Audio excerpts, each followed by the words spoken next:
Hello and welcome. This is From Upside Down to Right Side Up, Tips for the Transition, and I'm Maria Tomas-Keegan, your host.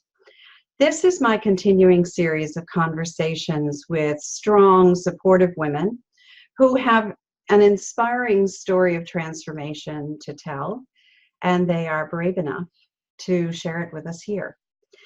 Today's guest is Wendy Farrell. Her story takes us back to a time when she suffered 2 pregnancy losses and how the grief turned her world upside down. We call this episode The Broken Branch. Welcome, Wendy.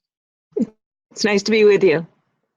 Thank you so much. I know a lot of women who have suffered losses during pregnancy. And one thing I hear is that they're expected to move on maybe more quickly than they're ready because they didn't actually have a child. You suffered 2 losses. Why is it so important that you share your story?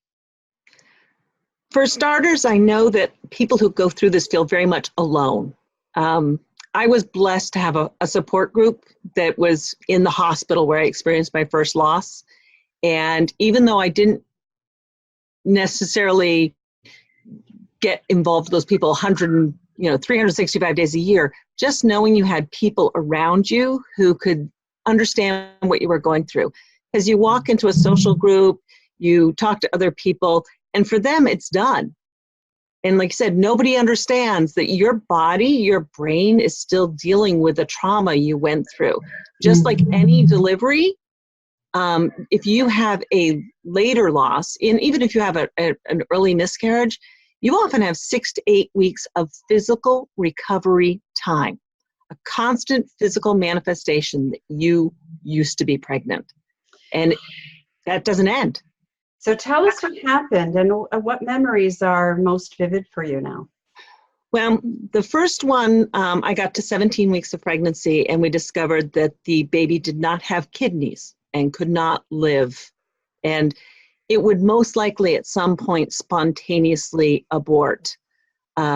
We chose to at that point have the pregnancy ended because a spontaneous abortion could have physical health risks to me if I wasn't near appropriate medical care. It also allowed me to close that chapter and move on. And then of course, it took a full year to get pregnant again. So that was a year of waiting and tension and expectation, and every month when you have your period, you go through that failure all over again. And then I finally got pregnant. And so for that first 17 weeks, every ultrasound was just nerve-wracking. Got past the 17 weeks and everything was amazing. And all of a sudden I started wearing the biggest, ugliest, flounciest maternity outfits you ever did see because I was screaming, I'm finally pregnant. We've done this. We're going to have a baby. And then at 23 weeks, I went into spontaneous labor. And medical care has advanced that baby might have lived in today's world. But in that one, she did not live.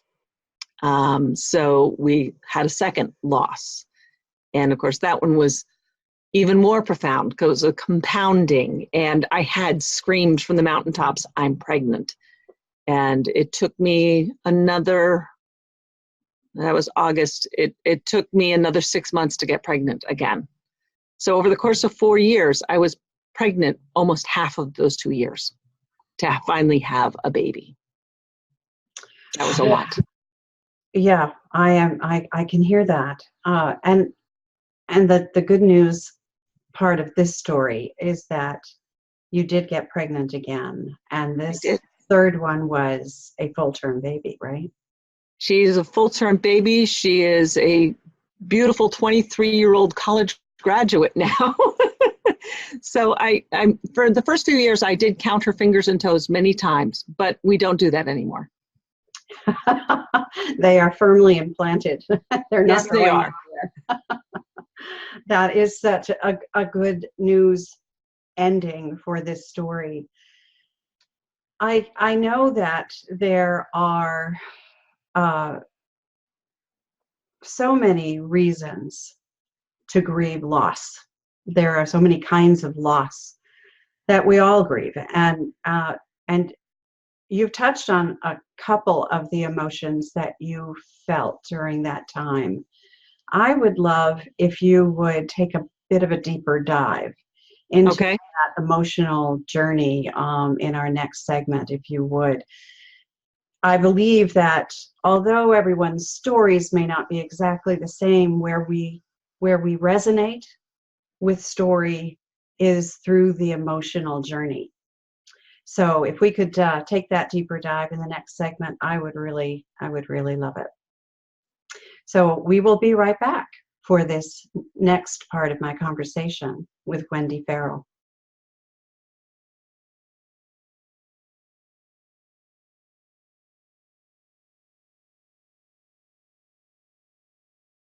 Hello again. I'm chatting with Wendy Farrell about her 2 pregnancy losses and the memories that are still so vivid from them.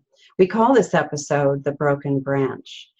I am always honored to share inspiring stories like Wendy's because these women have figured out how to move through life's inevitable trials and tribulations and come out in triumph. They help us to know, as Wendy said, that we are not alone when our own world turns upside down. Thank you so much, Wendy, for sharing this story. I think it must have been a very difficult time in your life. Would you first tell us what the broken branch means? The broken branch in the pregnancy loss community was representative of when the bough breaks, the cradle will fall. And what they would do, because women of lost pregnancies are frequently on maternity wards where they can receive the best postpartum care, they would put the symbol of a broken branch on their door or the medical chart so that the medical professionals walking in wouldn't say, "How's our baby today?" or "How's our new mom?" which is a very traditional thing. If you'll notice, if you've ever been in a maternity ward, that's what they often say. And of course, if that is said to someone who's just experienced a traumatic loss, you practically want to throw yourself out the window when somebody says those words. And this allowed the medical professionals to know this is a different room. This person requires very different treatment and maybe in a very fragile state. How compassionate. I love that story. I didn't know that before. Having never been pregnant myself, I was never blessed with children of my own. But I love the compassion behind that story. That is just, that's a beautiful story. I love that. I don't know if all hospitals do that, but I was blessed to have been in 2 hospitals that did. That's great, and lucky for you. That's a blessing for you, indeed. So you have talked about, when we were talking even before this conversation, you were talking about some of the emotions that you felt. You talked about quiet shame and a sense of inadequacy. Tell us more about those and what else you experienced from an emotional standpoint as you were going through these losses. Pregnancy loss is weird because you feel like everybody does it easily. You know, teen moms, drug addicts, they're all out there having babies, too many babies sometimes. They don't know how to care for them. They are in no state to do it. And here you are, or I was, and so many other women I knew through the support group, in loving, committing relationships, wanting to have children, desperately wanting to have children. And our bodies were not cooperating.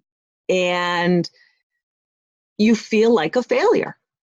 How can this be so easy for some people and so hard for me? And you don't want to share that. It, as you said, the word shame, inadequacy, failure, and there's also that on the part of your partner.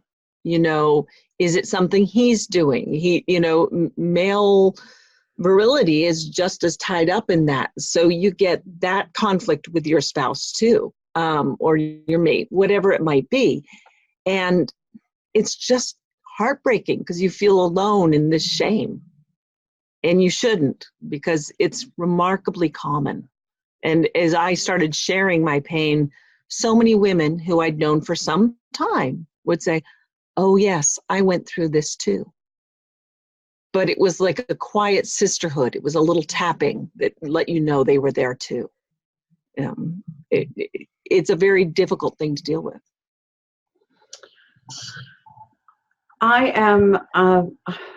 I'm so interested in this part of the story because I know there are a lot of women out there who've gone through this, and especially in your case, you had not only one child, but you have another daughter, don't you? I do. I now have 2 stepchildren and 2 biological living children, which sometimes I feel it's necessary to say that because I did have 4 children that I gave birth to, just 2 of them didn't live. Yeah. I think it's so important for people to know that even those women who never have success getting pregnant, that it does not have to define them going forward. Would you speak about that for a moment? Well, and even women who never marry and never have children, many of them are symbolic mothers. I actually have a friend who does college admissions work for people, and she never had biological children, and she is at a point in her life, well, she will not, but she mentors. And there have been so many young people that she has influenced with her work and her volunteering that I consider her as much a mother as anybody else. You don't have to give birth to be a mother. And you have to remember that. Thank you so much for saying that, because there was a time in my life when I wanted to have children, never did get pregnant, wondered why. And, at some point I got to the age where I knew it would not likely happen. I got to the age after that I was kind of grateful that it didn't. But you're right. I have been blessed with 3 older brothers who were relatively prolific, and I have a niece and a whole bunch of nephews. And I get to be, an aunt who has very special relationships with those kids who are now grown and in their 30s and 40s. But I get to have that relationship, and I love to mentor as well. So I'm so glad you said that. There are other motherly roles that we can play. And I have a goddaughter, and I never had kids myself, but I'm married to a man who has a daughter and 2 granddaughters. So I just got to skip motherhood and go right to grandmotherhood, which is pretty cool. But it's all how we look at it, isn't it? It's all how we decide and choose to see it. And you talked about the pregnancy chase, which is a weird, I call it that because it's this constant pursuit of pregnancy, which, you're either trying to get pregnant or you're pregnant and praying it's going to last, and it's consuming. And people who have not gone through it have no idea. And whether you have a later miscarriage like I did, or I had a friend who had a stillbirth at 8 months, or you have a miscarriage that you missed a period practically, or you just miss a period and you think you might be pregnant and then you find out you're not. Every one of those is a loss. Now, the physical implications may be greater for some of those situations than others, but every single one is a loss. A choice has been made for you, and you don't have control of it, and all you can do is deal with it.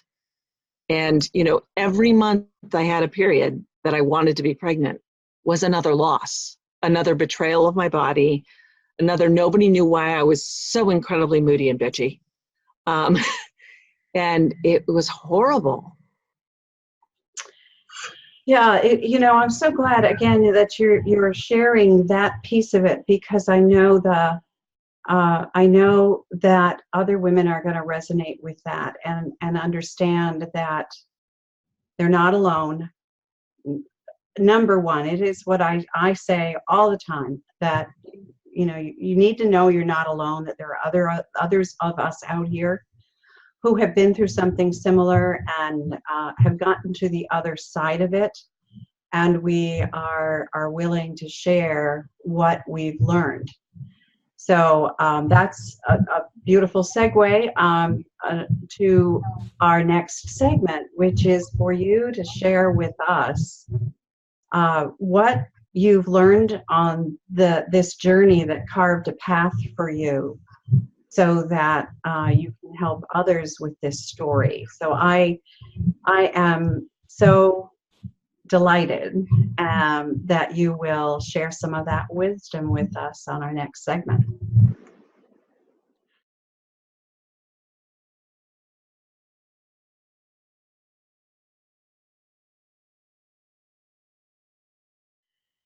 So we're saving the best for last.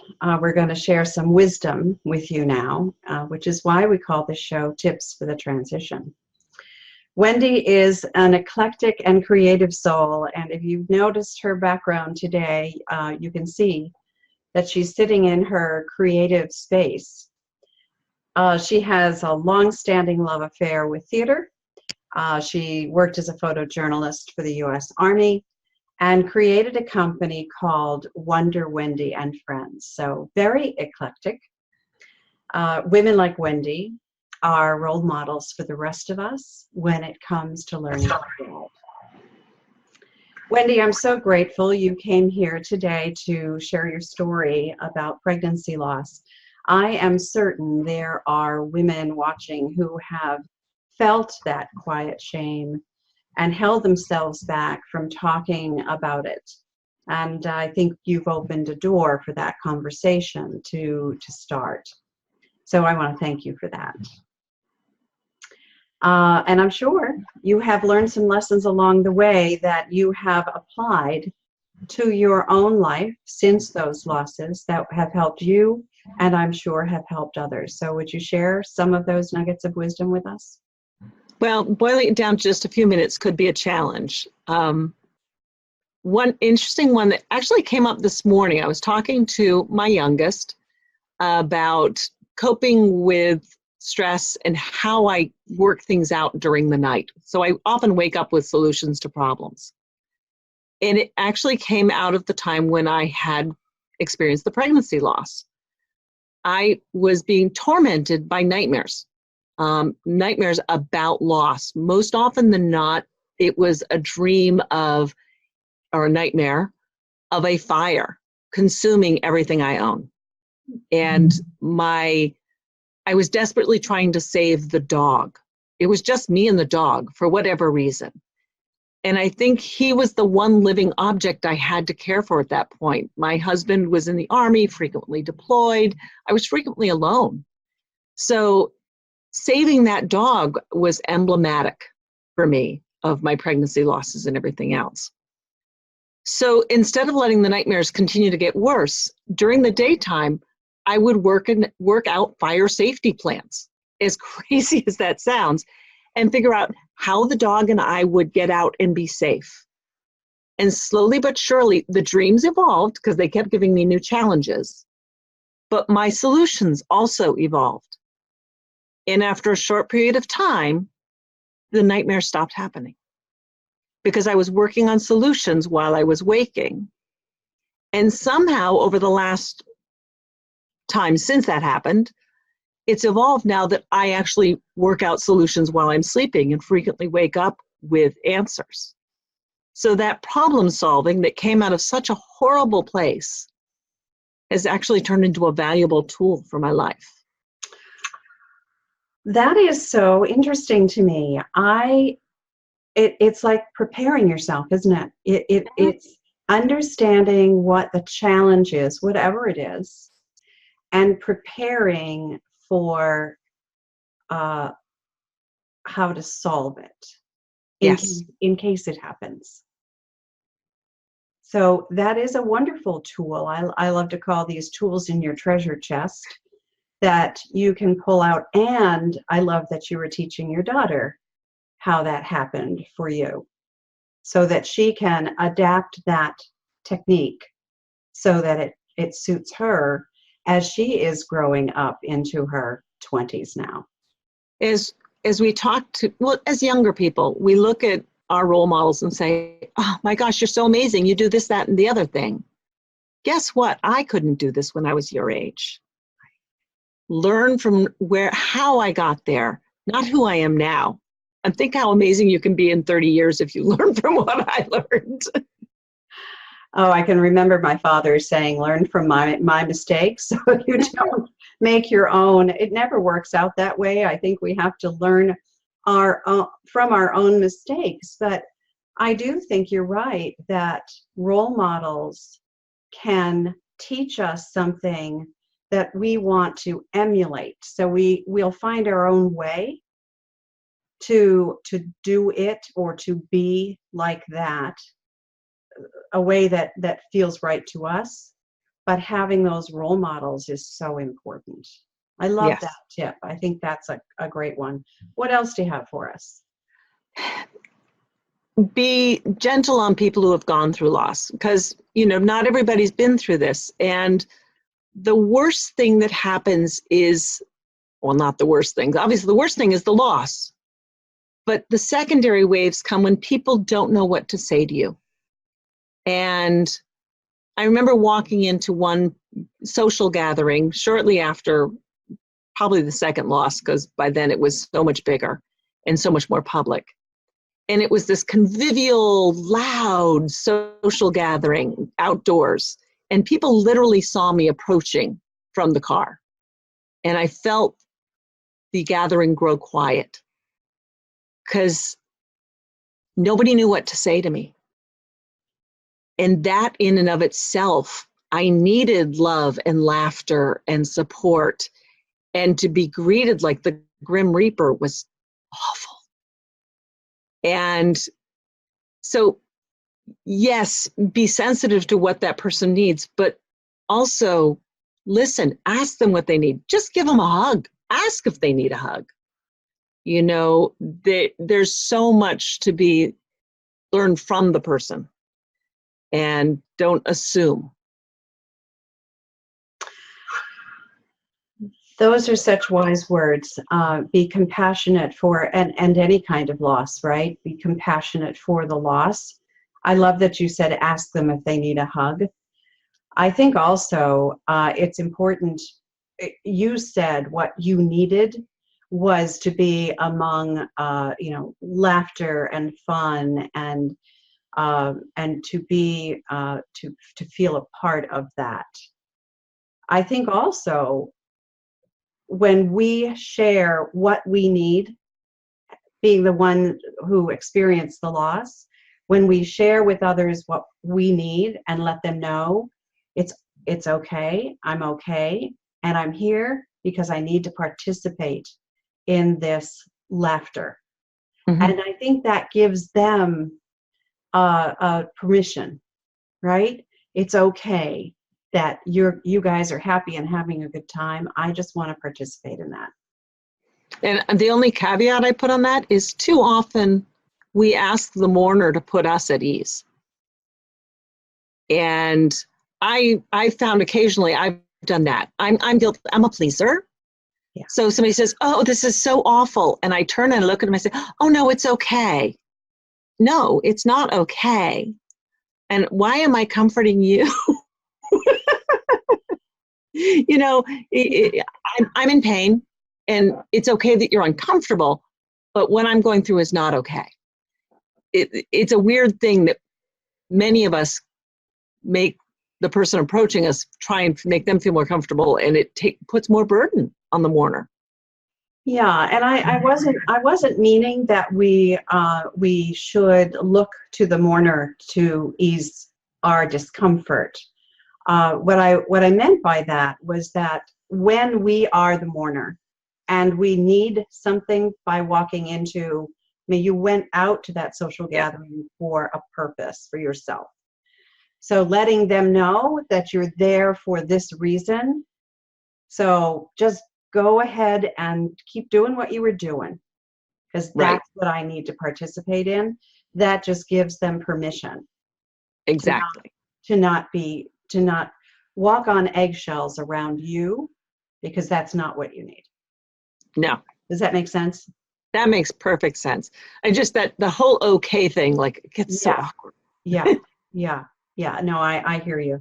I think that's an important distinction. Thanks for mentioning that. All right, you got another one for us? Oh, it's going to go on. It never goes away. You know, it's been a long time, and every so often we'll be watching a movie or a TV show, and somebody goes through that sort of loss. You know, not alike or very different from my own, but a loss. And all of a sudden, the waterworks are on. You know, I may be almost smiling, but at the same time, I can just feel the tears forming. And it doesn't hurt the way it used to hurt, but I feel it, and I go through it afresh. I love, you told me something that I'd love for you to share with our audience today, because you've done something for each of the girls that you lost. Mm-hmm. And I would love for you to share that story, because I believe it's symbolic for you. Tell us what you do. I have 2 Christmas ornaments. I believe that's what you're talking about. They're just little brass ornaments. They're flat, 2-dimensional ornaments of an angel in a crib, and each one has a name on it for each of the. We did name each of the 2 children that did not get a chance to live, and they've now just gotten packed away with the ornaments every year. But my daughters know, they kind of lovingly pull them out and remember the siblings they don't have, and put them up for me now. I did it for several years, but now it's very touching to watch them honor that loss. And for them, it's a weird sort of loss too, because they know there might have been other siblings. And when we've done that, it's nice to know you have that for you. And another friend had given me a stained glass angel that was very, about 3 inches tall, and I'd hang it over my kitchen sink. And it was with me for many years. And then the friend I mentioned who had a late term stillbirth was in the hospital, and I took it off the window and I took it to her.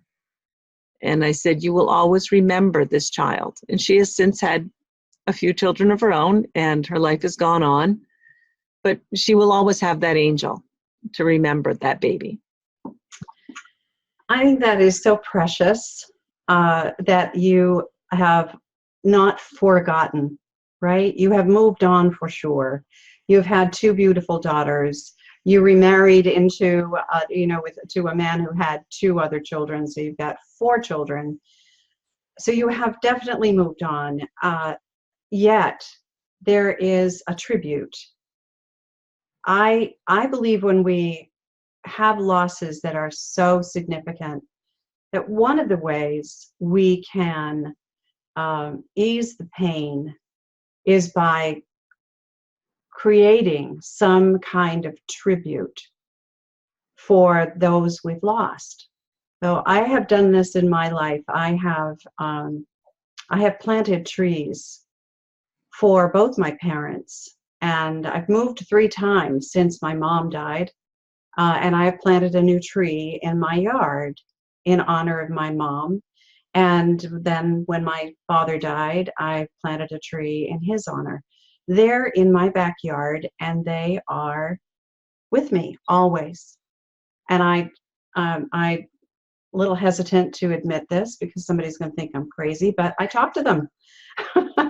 I sit under those trees and I feel the wind blowing through them, and I just know for me it is very comforting to Mm-hmm. have done that. And I'm sure when Christmas time comes around for you, hanging those ornaments in honor of your 2 daughters whom you never got to hold is very, it's just precious. I am so glad you shared that story. Thank you.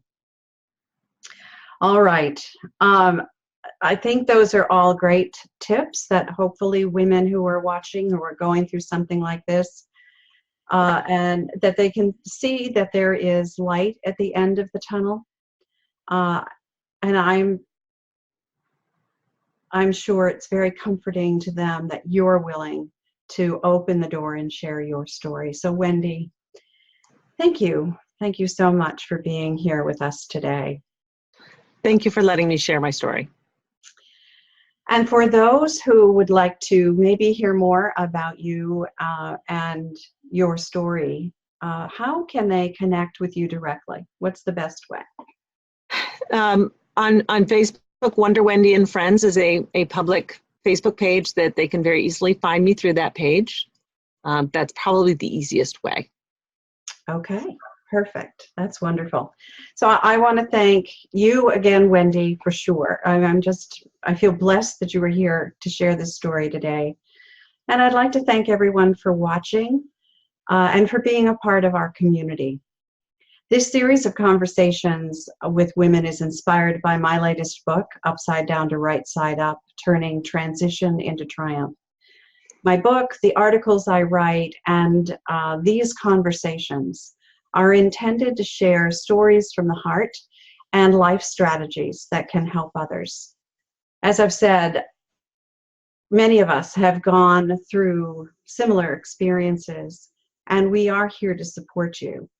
I invite you to share these videos with women you know, so none of us will ever feel like we are alone. I believe it's our time to thrive. Would you join me on that ride? I'm Maria Tomas-Keegan. Till next time.